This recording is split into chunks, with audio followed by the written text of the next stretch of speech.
Hello ladies and gentlemen, and welcome back to the LoL Pro League stream. We're going to be heading into our fourth game of the day, and this game is going to be between RoX.KIS and Thunderbot Sparta. Thunderbot Sparta winning both of their games yesterday, RoX.KIS winning both of theirs and winning one just now as well against Tricked Esports. So we've got a 3-0 team versus a 2-0 team. How do you feel this one's going to go, Jackson? I think no one can really claim to know how this one's going to go because both these teams are doing so well at the moment and haven't faced up against each other before. Some of the bans coming out are really interesting too. We've got that Kale ban that we saw twice earlier on today, yet we've still not seen it played even when it wasn't banned in Game 3. So it's weird that that one's coming out again.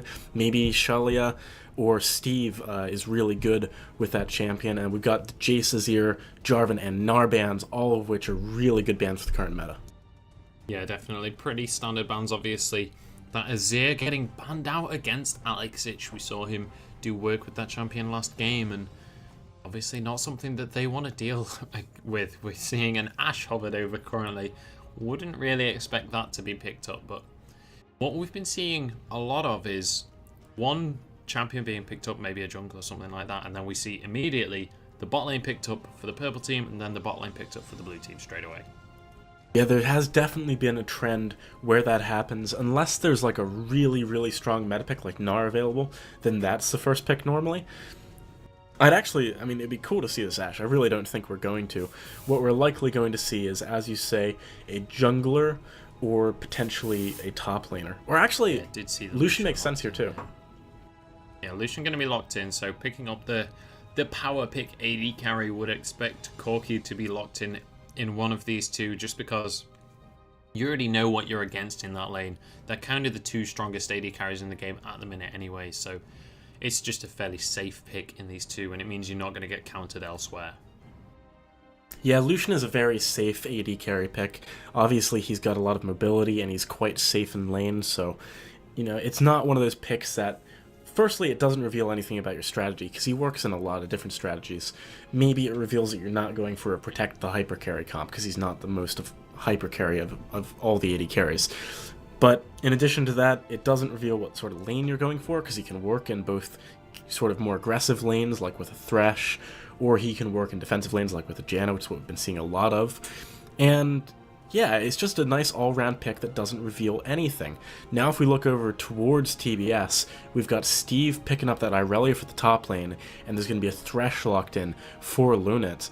That's an interesting point at which to pick Irelia, actually, considering that the AD was already locked in for RoX. Irelia is very strong, but now there's two more rotations of two players that RoX have to try and figure out how they're going to deal with the Irelia.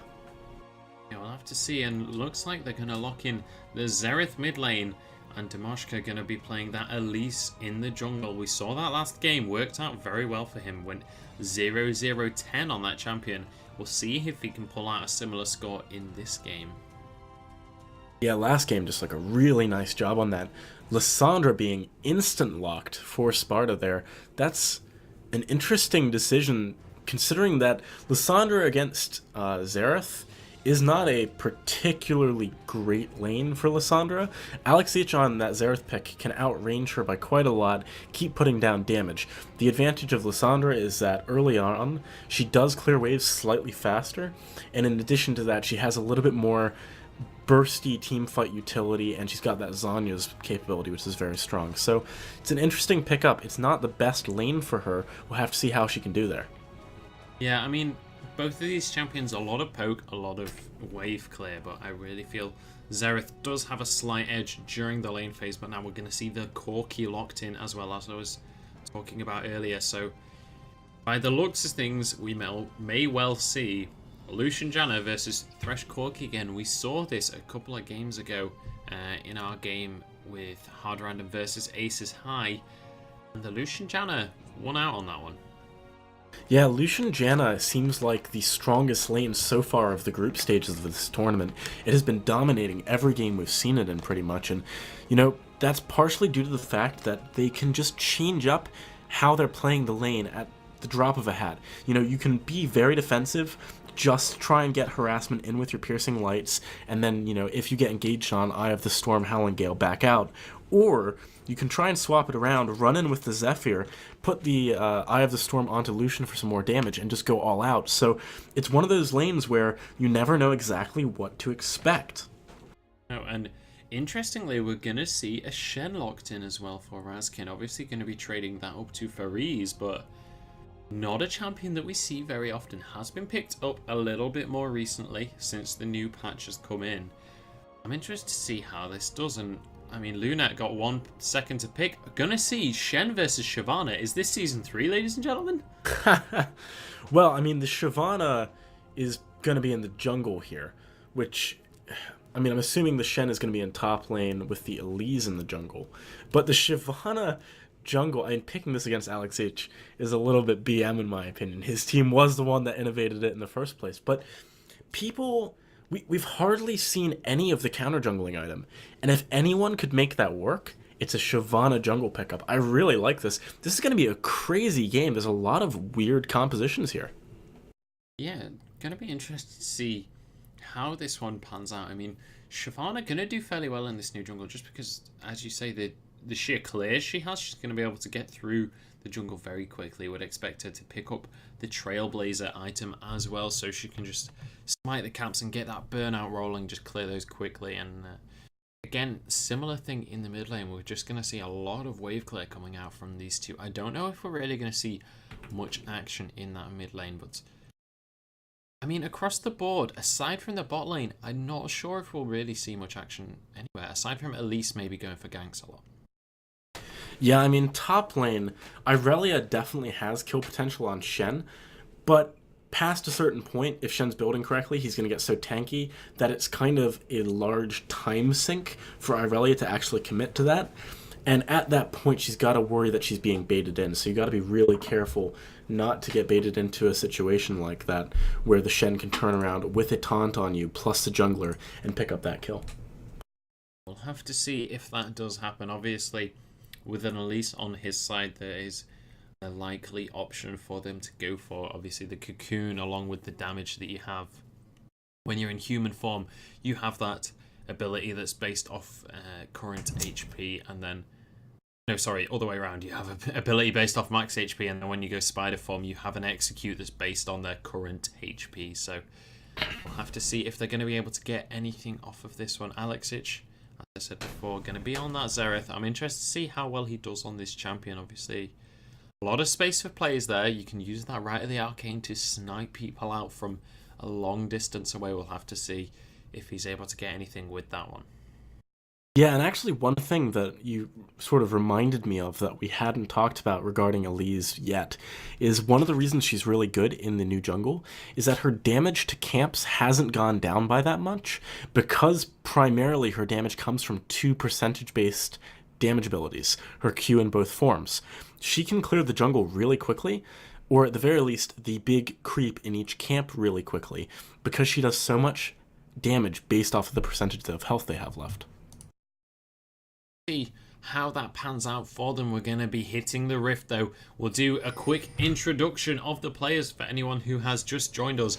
On the bottom left, the blue side of the map, we're going to have RoX.KIS featuring Fariz in the top lane. He's going to be playing Shen. We're going to have Damashka in the jungle on Elise. We're going to have Alex Ich in the mid lane on Xerath, RoX.KIS on Lucian in the AD carry role, and then Raxo on the Janna in support role. Alright, and on the red side of the map, we've got their opponents, the Spartan team. We've got Steve in the top lane on Irelia, Sean's in the jungle on Shyvana, Shyala on Lissandra in the mid lane, Nono in the bottom lane on Corki, and Lunette on Thresh. We do see RoX.KIS already having to burn his flash, nearly gets invaded in that bot lane, and that's the second time we've seen this. The other RoX.KIS game as well, Damashka had to burn his flash early to a level 1 invade, so RoX.KIS maybe need to up their game a little bit in this defensive level 1 warding, but both games going to be able to get out okay, so not too much of a problem for them. Obviously, because he's burned it so early, ideally, well, there's a good chance that by the time he needs it again, it will be off cooldown.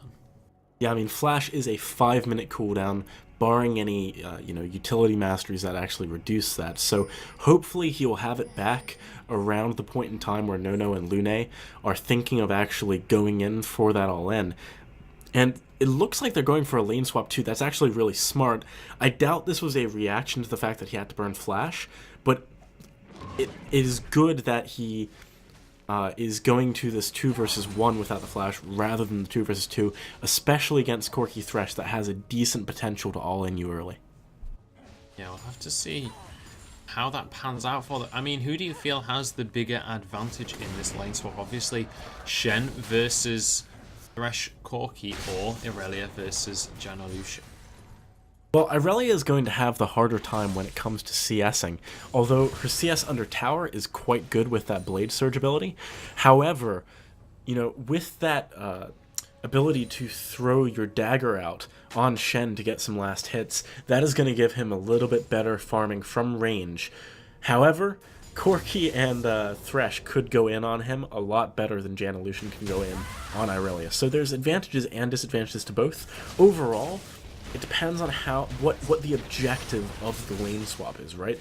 You can go for a lane swap with the intent of denying your opponent's CS, or you can go for a lane swap with the intent of shoving down the tower early on and giving that gold over to everyone and, getting the map pressure.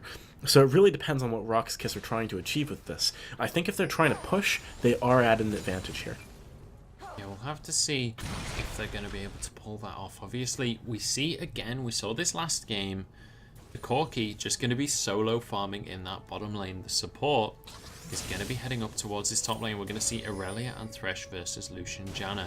Similar to what we saw last game, Steve going in with the Blade Surge to try and get that CS, but actually, Lunette had already picked that one up, and he just wastes that mana and takes a bit of damage. Yeah, not getting the reset on the Blade Surge means that he's going to have a much harder time CSing as this lane progresses. And this is, one of the often not discussed parts of lane swaps. You build up your synergy when you're playing as a bot lane in a competitive team, Raskin and Raxo, they've played together for probably hundreds of games. They know exactly how to work together. On the flip side, Lunate took that CS when Steve wanted to go in for the Blade Surge.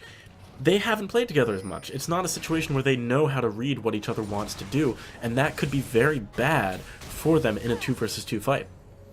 Yeah, definitely. And I mean, obviously they have played together a lot as a team, but as you say, not in that lane dynamic. And it is something that takes a long time. I mean, we see these roster swaps coming through, and it takes quite a while for the bot lanes to really come into their own when they get a new support or a new AD carry. And we'll see a lot of that in the early stages of the LCS. Actually, Demoshka coming in that mid lane, not quite going to be able to land that cocoon though. And again, similarly to last game, just a very, very passive early game here. Yeah, I mean, when you go for these lane swaps, you need your jungler to make something happen normally. It's very difficult for example, Nono to just go toe-to-toe with Shen. The taunt's really good in the early game. He's got very high base damages in comparison to that of Nono. And similarly in the top lane in this 2 versus 2, because Steve is on a melee character, these trades can't really go easily the way of Spartan's team. So it's a situation where the jungler has to be the instigator for the action. And at the moment, that's not something we see happening very much. They tried to make some stuff happen in the mid lane and in the enemy jungle, but it hasn't really resulted in anything. No, not just yet. We are going to see, though. Lunette and Steve doing a decent job to farm together there. Going to be able to get those auto attacks in just before the Blade Surge to secure that CS for his ally. But looking across the board then, generally speaking, fairly close aside from these top laners. We see Irelia with 25 CS so far, as opposed to Shen only on 7, being zoned incredibly hard in that bottom lane. That's part of the problem with leaving the support, with Steve versus leaving your support with Raskin. Like, Raskin, yeah, it means that he's not under any threat of dying, really. Irelia would be a lot better at killing him than Shen is Corki. But how's Shen going to get his farm that he needs here? It's going to be really difficult. Thankfully for him, Shen is not a champion that needs as much farm as Irelia. He can just come in with that ultimate and do a lot of utility, even if he doesn't have items, whereas Irelia needs that Trinity Force to really get her mid-game spike and start doing damage. Definitely does, and I mean, we talked about this last game. It's that that moment that she hits the Triforce, that's when she can actually start to be effective and start to become that powerhouse that we all know that Irelia can be. And how soon she can get to that point, obviously only 26 CS so far. Both AD carries doing well, both hovering around that 50 mark. A lot of damage coming down onto this tower in the top lane, and actually Steve trying to trade here, but a lot of damage goes down onto him. Yeah, this is what I was talking about with, you know, what do RoX.KIS want to obtain by going for the lane swap? They've clearly set their sights on this tower. They're trying to push rather than freeze. And in this bot lane, though, Freeze getting engaged on. Yeah, unfortunately, don't really have the damage right now to take down a Shen. He is a very tanky champion, but meanwhile in the top lane, we're going to see this top tower is going to be taken down. Minions should just about finish that one off. Yes, they do. Nice pickup for RoX.KIS. They're going to be one tower up. That's going to push the gold ever so slightly in their lead. And now we should see a lane swap coming out again. They'll head towards that bot lane. And going to give him a nice little advantage. Yeah, obviously after you take that tower, there's not much benefit to keeping your duo lane in the top lane. You know, as you push out further, it just increases the risk of the jungler coming up behind you and getting that gank in. So it's not really something that you want to do there. And, obviously, blue buff going to be donated over to RoX.KIS. Going to be able to use that to just keep up in farm. And actually, Lissandra doing a decent job to get a little bit ahead in farm of RoX.KIS here. 6 farm up on him. That's basically 1 full minion wave.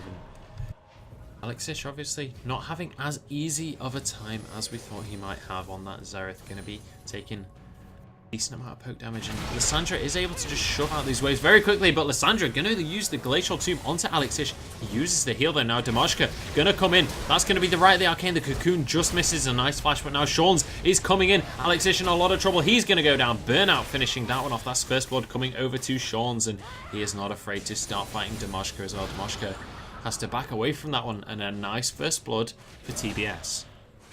Yeah, that was a really, really well-played fight there. They actually baited RoX.KIS in quite hard there. Sean's, because he is farming faster than Damashka, had the level 6, had the dragon form, and that's really what guaranteed that kill. So really nice play there. You see the strength of Shyvana here coming in, actually.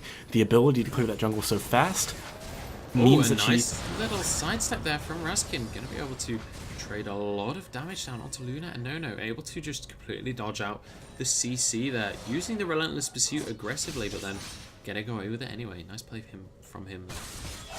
Yeah, this is actually one of the really cool things about Lucian, is that Relentless Pursuit, although it's a great escape tool, in a lot of situations it's best to use it to dodge an ability, but dodge forward, because then you have an advantage having dodged that ability in the fight that comes up afterwards.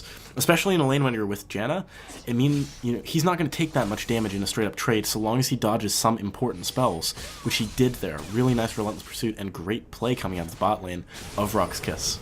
Yeah, and off the back of that, they're going to be able to take this first dragon of the game. There's the stun coming down onto them. Actually, the Stand United going to come down. Sean's could be in trouble here. There's the Lantern been thrown in. Looks like everyone's waiting for this fight to kick off. It might suddenly all explode. There's the Glacial Path. That's going to lock up Raxo. He has to flash away. He's going to go down. Raskin now in a really bad spot. Relentless Pursuit back over the wall, but he's going to go down. They were just waiting for that. And RoX.KIS pick up the first dragon, but lose 2 kills for it. Oh, yeah, the taunt lands onto Lunette. Actually, he could be in trouble. A nice double flay is going to keep him up. The Lantern goes out. It's going to be No coming in. Can they secure any kills here? Damashka's so low. The Ignite is ticking now. Steve is going to jump onto that Shen, and Fariz could be in trouble here, but the ultimate comes down onto RoX.KIS. Yet again, the Ignite is ticking. He's going to go down. Slayer gets another kill, and out of nowhere, suddenly, TBS are taking the game. Yeah, RoX.KIS are not doing what they need to be doing against the team composition of TBS. Let's talk a little bit about that. Basically, TBS have a much better early game. Xerath doesn't really start to kick into high gear until after he's got some cooldown reduction, a bit more damage. He can stay at the back line and start doing some work. He needs to be protected by his front line. In situations where he's just 1 versus 2 like that, he's got almost no way of getting away. There's too much hard engagement coming out of Shayla. Looking at the bot lane of RoX.KIS, they're playing well individually in their lane, but because they're quite strong compared to their lane, they think that they're strong in general. They're not that strong in comparison with the early game / mid game team composition coming out of TBS. They are going to excel later on in the game. They need to not fight so much this early on. Yeah, and I mean, looking at the gold right now, this is the biggest lead we've seen this early in the game. 3,000 or nearly 3,500 gold in favor of TBS, and RoX.KIS need to stop the bleeding right now. If they allow fights to continue to happen like this, TBS could snowball out of control. They definitely could, and they've got a team composition that is excellent for doing that. For example, Steve right now, he's doing really well on farm in comparison to Fiery's, and in addition to that, he's also very close to his Trinity Force now. When he picks that up, the power spike is going to be unreal. And, you know, interestingly, a combination that we see a lot of the time is picking both Irelia and Corki for your team. What that does is it means that you synchronize up your power spikes, so that as soon as you go for the mid-game fights, both your Trinity Force using characters hit their power spike and start doing some serious work. And that is exactly what's happening this game. They're both doing reasonably well, 2 for 0 for 1 on Corki, 0-0-2 on Irelia. If they keep this up and they go for some mid-game sieges or fights, they are going to be very difficult to deal with for RoX. By the looks of things, both of them around 500 gold away from getting towards that Trinity Force spike, and if they can force an objective at that time, it could be really bad for RoX.KIS. But it looks like Brian has set up a blue seal here. Schlayer pushing forwards very aggressively. He's going to have support from Steve and Sean's as well. They're going in for this blue buff. I don't know if this is something Damashka and Fariz can contest. Damage coming down onto Steve's. I don't think it's going to be enough, though. There's the smite from Sean, stealing away that objective. Really nice job there by TBS, keeping up the pressure whilst they are ahead. It's exactly what you need to be doing, and fighting a Shyvana and an Irelia in the jungle is not something that Fariz and Damashka can actually do. There's a lot of AoE damage coming out of that duo, in addition to the fact that they're so mobile, they can sit on you very easily in the jungle. The only advantage is that Damashka can get away quite easily with Repel.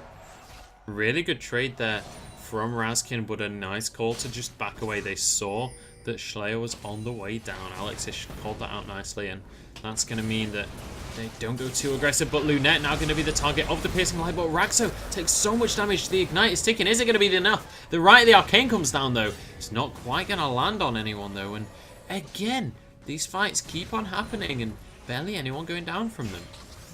Yeah, I mean, it does speak volumes about how good these players are, though. They know exactly how much they can do and still get away afterwards, which is really important in high-pressure matches like this. You got to be able to, you know, put the fear of God in your enemies by doing so much damage, but you also got to not extend, not fall to something which you shouldn't really do. Both these teams are playing so well at the moment. We'll have to see if they can continue this, and if either team are able to make any picks. I mean, when you're playing against an opponent that knows the damage as much as you do, it makes it that much harder to secure these kills. And so far, only 5 been secured. They're in favor of Thunderbolt Sparta, but obviously that dragon went across to RoX.KIS, so have to see how this goes. A nice little relentless pursuit there. Relentless pursuit, sorry, from Razkin. Going to be able to dodge out from that death sentence. Yeah, he's doing an excellent job with those, dodging the important spells. That's exactly how you need to play this lane. That's the one advantage that Lucian has in it, is that he's very mobile, can dodge the high-impact spells. Cocoon landing, but a really nice Dark Passage from Lunette, keeping him safe there. Yeah, just protecting his jungler there. Obviously, with both teams having 3 members there, neither of them want to commit to this, and this is something we're seeing over and over again. That both teams are aware of where their opponents are, not wanting to commit to anything too risky. They don't want to throw any lead that they've gotten. Obviously, on the side of RoX.KIS, don't want to give Thunderbolt Sparta a bigger lead than they already have. Look at this top lane farm, by the way. Steve is almost doubling Fariz's farm. She's picked up that Trinity Force at 15 minutes. The next dragon fight is going to be very scary for RoX.KIS, I can tell you that much. Yeah, and it has just spawned. Both of these Trinity Force characters going to be heading on towards that. Lucian still not finished his Infinity Edge. This is going to be Thunderbolt Sparta's to take, and In all honesty, RoX.KIS not even going to try and go for this. The Right of the Arcane comes through. The Smite. In fact, Corki picks that one up in the end. But there's the ultimate onto Raskin. He's taken so low, but he's going to be able to flash away from that one. Alex also surviving the Ignite there. Steve may well go down here. Fariz can't quite finish it off, though. No picks up a kill onto Lucian, though. He's now going to get stunned up. Raxco jumping in, gets a nice monsoon to keep Fariz alive and knock back Corki, but No does survive after all that. Now Raxo going to be the target. He goes down as well. It's a 4-for-0 so far. Ladies and gentlemen, TBS are looking so strong in this game. 9-for-0. This is unbelievably good play coming out from them. They're playing their composition perfectly, and also individually at a mechanical level, Steve surviving on almost no health there was really, really nice. But this is exactly what I was talking about. The power spike that comes out for Thunderbot Sparta is right now. It's like 17 minutes. It's the mid game. That's when they do their best in this game. So they're taking advantage of that, pushing their lead everywhere they can. And now that they've picked up that dragon as well, they are looking to put some serious hurt down onto RoX.KIS. Yeah, and they're doing an excellent job of that. They're going to be able to take this bottom lane tower as well. Just one more attack will hit that, and that is going to push their gold lead to 8,000 gold at the 17-minute mark. That is huge for this team, and they should be able to just pretty much group up in Deathball at this stage. Yeah, I actually expect that that is likely what they will do. The important thing is to make sure that Xerath is a prime target for them to go onto. That is the one thing that could really put TBS behind in a fight, is if they don't pressure Xerath enough and Alex can stand back and hit all of the Arcane Impulses that he wants. You really need to make sure that he can't abuse his range and keep putting damage onto you. They've got a good number of ways of dealing with that, though. They've got a lot of dive potential. They can stop him from getting that free damage off if they position correctly. So far, doing an excellent job of that. I mean, 9-for-0 right now. RoX.KIS not even picking up a single kill just yet. Have managed to pick up the first dragon, obviously. Do have a tower in that top lane as well. So, not all is lost just yet. They do have some stuff going for them, but it is going to be an uphill climb. That is for certain. And right now, TBS just trying to take a little bit of vision control. Sean's doing what he can to get into the enemy jungle. Doesn't want to overextend on his own, though. We're going to see him escorting Lunette in there to get some wards. And Fariz actually getting aggressed upon in this top lane. Steve is not going to want to walk under that tower, though. Steve is a nice 2 levels up on Fariz. He just does so much damage to him right now. If you look at the items, Trinity Force plus Giant's Belts and Boots 1 versus Sunfire Cape, Dorn Shield, and Boots 1. That Sunfire Cape is not going to be doing a lot against the true damage coming out of Steve, so he needs to be really careful not to get into an extended 1 versus 1 against that champion. One thing I've just noticed, look at the farm between Steve and Fariz. I mean, we saw a small lead starting in the beginning, but 60 farm up on your lane opponent? That is absolutely huge, and Fariz is just falling so far behind. That's going to be the red buff stolen away as well. Sean's taking that one, and this is going to be the top lane tower. Really, right now, RoX.KIS, they have to stop the hemorrhaging. They're just going to start to slowly fall. I mean, they've already started to slowly fall apart. They need to do something to stop this happening. Yeah, but the question is what? Normally you want your Shen to be split pushing, getting you a little bit of stuff elsewhere, and then able to come in with the ultimate. Unfortunately, he's so much weaker than Steve that he can't do that. And it makes me question RoX.KIS's decision to go for the lane swap. They did succeed at their goal of pushing down the tower very quickly. However, Fariz fell so far behind as a result of that. And, RoX.KIS should have known that Fariz was going to be bullied out way more than they were able to bully out Steve. It was a questionable decision, and one that has not paid off for them at all. I think the major part of that decision that affected it as well was the fact that TBS immediately sent Lunette up towards that top lane, helped Steve get that lead that he needed. They knew that No was going to be fine in that 1v1 against Shen. He was going to be more than comfortable to just farm away and even zone out Shen on his own. So really nice play from them to just capitalize on their enemy's mistake. I think one of the biggest routes back into this game for RoX.KIS is going to be trying to get as much farm as possible onto Alexich's Xerath. They really need someone who can stand far enough away from the hard engagement and just keep doing damage. You know, if you look at the items, Steve is not working towards magic resist right now. Shyvana, he's got Merc Treads, but now she's going for that Blade of the Ruined King. Their edge here is going to come if Xerath can provide high enough damage per second to actually kill some of these more healthy targets. No, actually having to use his Valkyrie there. Got in a little bit of a tight spot. Got traded on quite badly, but gonna be safe from that one. Gonna be recalling back to base. And TBS in a commanding position. 9,000 gold ahead now, but not wanting to push this too far. You can see that they're being very cautious. They don't want to go for an engage that they're not going to win. And actually, Faree's getting aggressed upon in this top lane. That's going to be the Transcendent Blades used by Steve just to get some damage down and to clear away that minion wave. Not having the Transcendent Blades for this upcoming dragon fight could be important, actually, and, you know, he's gonna have to go back to base and buy some items here if he wants to be able to compete. He's saved up gold for a little while now. We'll have to see what he decides to go for, but the dragon is spawning very, very soon.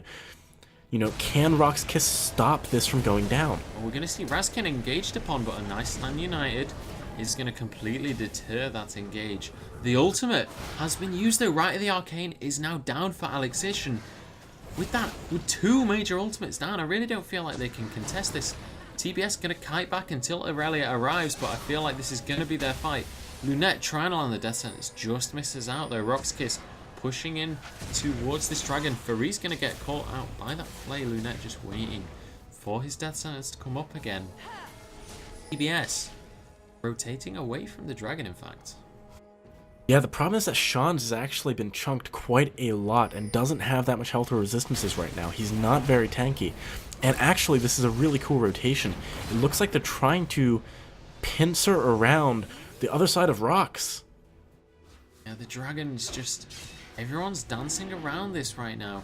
RoX.KIS did try to start that off, but they've been bullied away a little bit. They're doing what damage they can. So look at the poke coming out from No. There's the Transcendent Blades. They're just trying to poke down the health bars of RoX.KIS enough to bully them away from this dragon and stop that engage happening.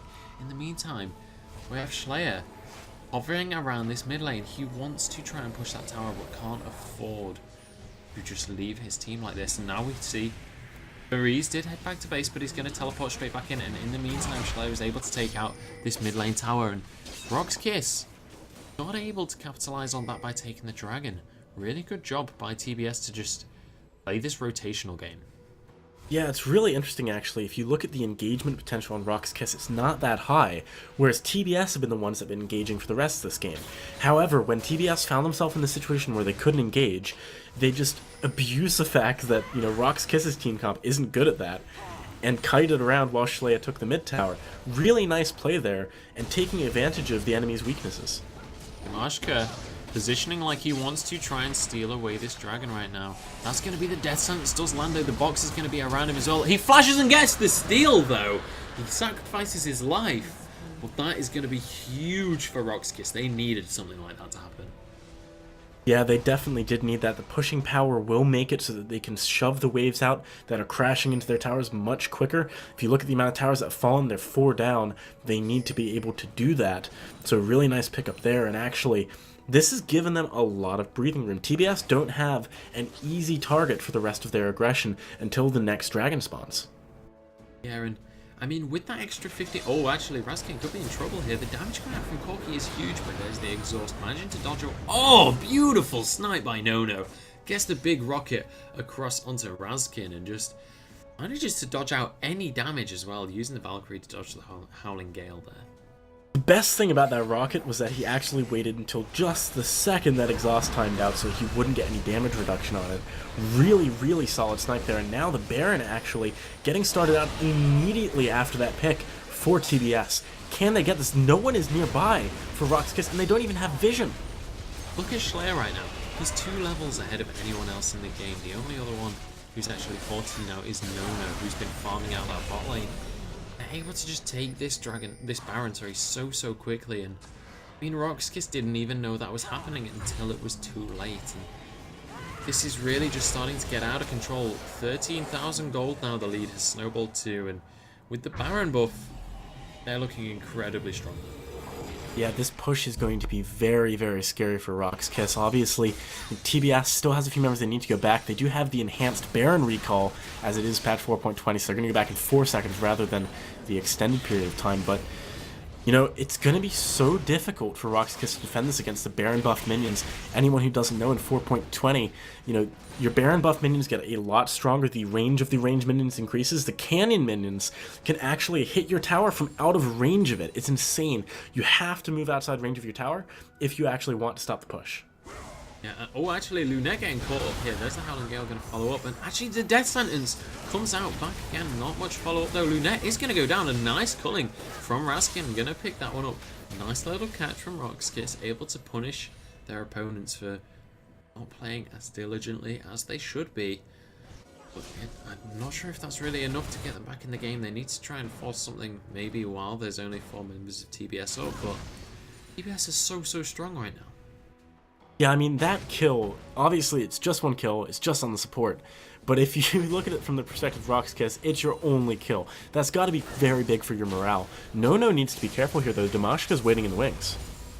Yeah, trying to get something onto that. Not quite going to be able to land the cocoon, unfortunately. And this has basically been the story of RoX.KIS this game, just trying to get these picks, trying to make these ganks happen, but not able to land them. And actually, we're going to see the Glacial Tomb going to land onto Alexis. There's the Stand United. It's going to save his life. Has to use Flash as well as his heal there, but with the second Dragon buff, they're going to be able to clear out these minions despite the Baron buff on them, and going to be able to live to fight another day.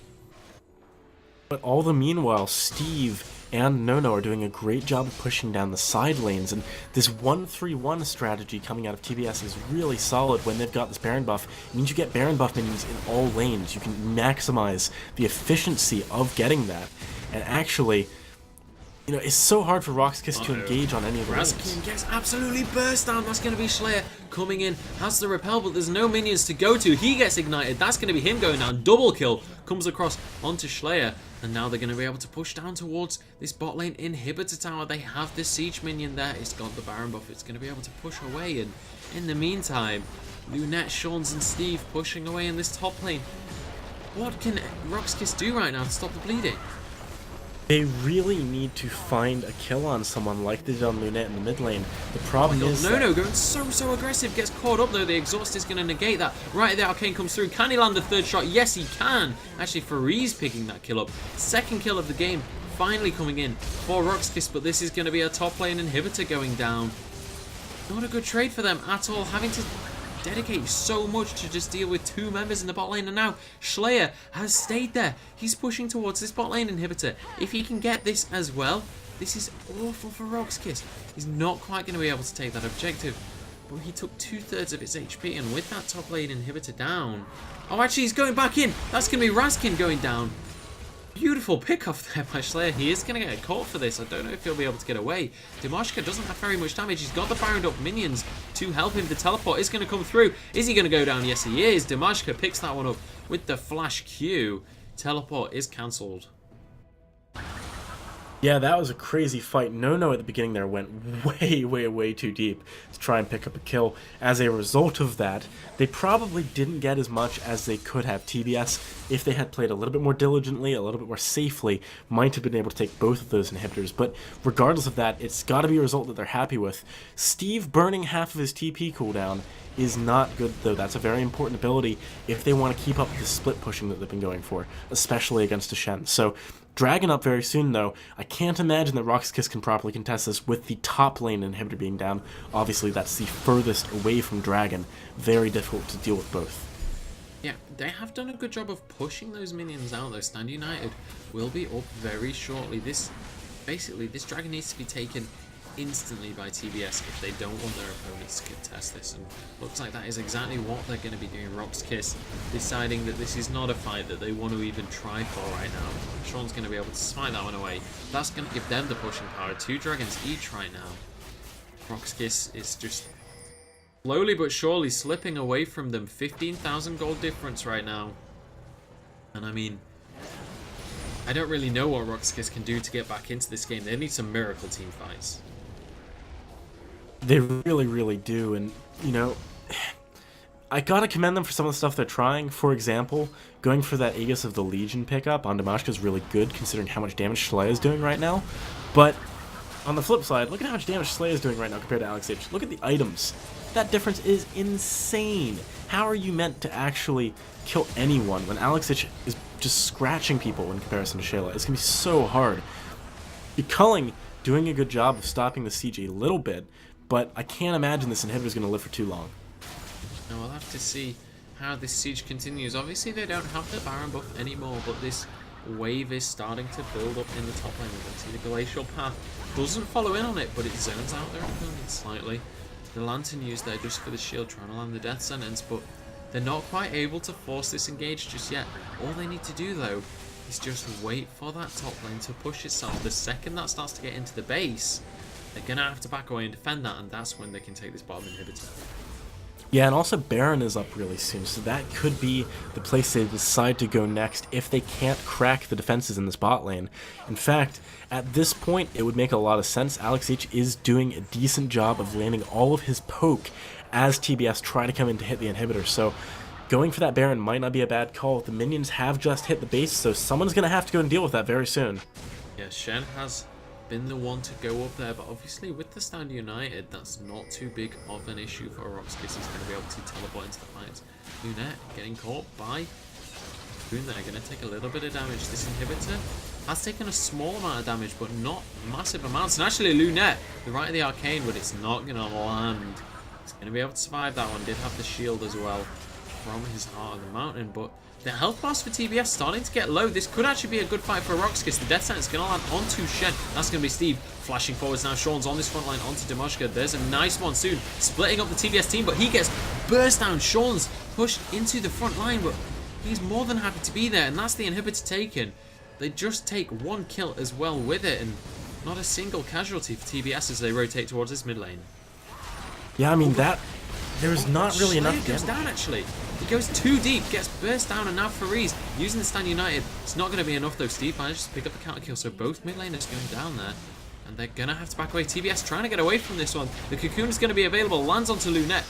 Raskin jumps onto this one. He's able to follow through. Steve going to jump straight onto Raskin. Stuns him up though. He's going to go down. Or is he? Steve comes through as well. There's the repel. There's no minis to jump to though. Dimashka going to go down here. Or is he? The stun. The stun comes through at the last second, but it's not enough. A double kill comes through for Steve. That's going to be the third inhibitor going down. This could well be the game. 10 seconds until Alex Ish is coming up. There's 30 seconds on everyone else. Steve goes down to the Nexus Tower. No nearly goes down as well, but they should still have the damage. Alex Ich might be able to make a clutch play here. Raxco doing what he can, uses the Mikhail's on himself. There's the right of the arcane. Picks up one kill, tries to get on Sean's as well. Doesn't have the damage for that, but they're still in the game. Yes, they are still in the game, but it's going to be incredibly hard now to actually win it. I mean, I like being in the game, but I like winning the game a lot more. And when you're two inhibitors down and one is open, it's going to be very, very hard for them to come back now. They need some kind of a miracle, and I think that miracle is going to come in the form of a mistake from TBS at this point. I'm not sure what RoX can actually do to make something happen. They're just going to have to rely on something happening for them. Yeah, and right now they're going to have to pretty much stay in their base. Obviously, they're going to be able to push out these waves while they have a small reprieve. But we're going to see Raskin just gets caught out. Schleyer waiting for him to push that wave out. And this is what I was talking about. Needed to stay in the base where they're safe. Didn't have any vision of that jungle. Schleyer doing a good job to punish them for that. And now, with the AD carry down for 30 seconds, this could be an opportunity for TBS to push in towards this top lane inhibitor. Yeah, and if they get it, I don't see how you're going to defend the Nexus after that point. TBS are just looking so strong in this game. They played their composition perfectly. And now, you know, here comes the death push, really. Yeah, they're going to be able to easily take away this top inhibitor. That's going to be the stun landing on Steve, but that's not the target they want. Steve actually going very aggressive. Only one tower remaining on the entire map here for RoX.KIS, and in all honesty, I don't think they can defend this. The super minions are pushing in from two directions right now. They've managed to push out the top lane, but Faree's actually going to be the target of the Glacial Tomb. This is going to be the fight all kicking off. Alex-ish on the front line. He's going to go down. That's 2 kills so far now. RoX.KIS managing to get onto the Nexus just in time to survive. Damashka taking so much damage from Nono, but they don't have the damage to return. He survives all of Razkin's burst. Now, they're going to be able to take down this last Nexus tower. They might be able to just end the game here. They look like they may back away though, but Schleyer jumps in, manages to burst down everyone. That's another 2 kills coming across onto Nono. He's going to finish the game 8-11, and an incredibly convincing victory from Thunderbot Sparta. Yeah, I mean, I have to say, well played by them. They knew exactly what their team comp was good at. They executed on it perfectly. And RoX.KIS, who looked really, really strong last game, just got taken apart methodically and very effectively by TBS. Yeah, I mean, they made it look easy. They made it look like RoX.KIS didn't know what they were doing, which is the complete opposite of what happened last game. So really, really strong play by TBS. Cannot wait to see potentially a rematch later on in the group stage or when we start to get towards our playoffs. But unfortunately, ladies and gentlemen, that is going to be our last game of the night. We will be back on the 6th, however, to bring you more of our group stages. The results of the night were Thunderbot Sparta picking up this game, obviously, against RoX.KIS. RoX.KIS managed to pick up their game previously to this one, and then we saw, of course, Aces High. Aces High absolutely obliterated the 2 games they were in this earlier on. And obviously, unfortunately, that is going to be it from us, but make sure you follow us on social media. The league, make sure you follow LOL Pro League on social media. The Twitter and everything will be coming up on your screen shortly. Make sure you follow the channel so you're going to be notified when we come online on the 6th to be able to bring you those games. But unfortunately, that is going to be it from us. If you've enjoyed the casting, my name is Munchables. You can find me on Twitter at MunchableSLOL. And if you've enjoyed Jackson's casting as well, his Twitter is at Osigalas. I keep calling you Jackson when your name is Osigalas. I'm sorry for that, but all good. That is going to be it from us. As I say, make sure you follow us on social media. Follow the channel down below so you can find out next time we're streaming, and tune in next time.